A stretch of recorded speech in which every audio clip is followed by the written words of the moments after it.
2 winters ago, I took the car from Stockholm and drove 4 hours northwest to return to my childhood summer home for the first time in 20 years.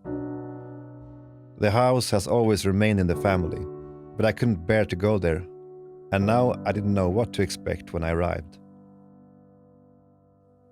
I thought maybe the place would seem foreign after all these years. But when I walked through the pine trees on the path opening up to the cottage, I saw that everything was as it had always been. It was familiar. These were my woods. I still knew every stone, every thorny passage. And when I made it down to the little path and saw the cottage, my first thought was, where is everyone? Where are my mom and dad? And where are my brothers? The white plastic chairs were still there in the grass, where my mom and dad always sat and sunbathed, and the big rock that my dad used as a side table during those bright June nights. It remained in its place.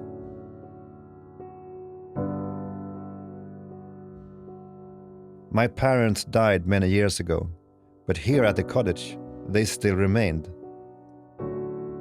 That spot, just right there, it was my mother's favorite spot. That's where she solved crosswords puzzles and gazed out at the lake. And she was still sitting there.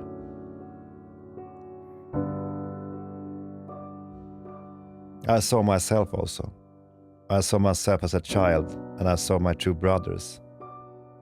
I saw the old barn beside the cottage, and I remember when my little brother and me were given the chore of repainting it one summer. I remember my big brother Niklas. We lived every second together on those long summer days. We were as close as any people can be. As I walked that familiar ground, I suddenly felt a strange sorrow. What happened to us 3 brothers? Where did we go? How could the 3 of us, who shared everything, drift so far apart as adults? On the way home, I decided to let a novel spring from that pain. It became a story about 3 brothers who returned to the summer cottage of their childhood in order to seek the answer to a great mystery. What happened that summer, all those years ago?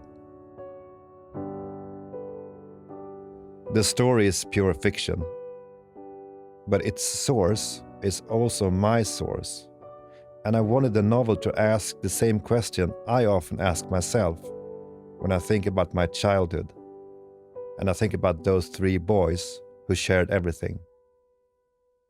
What happened?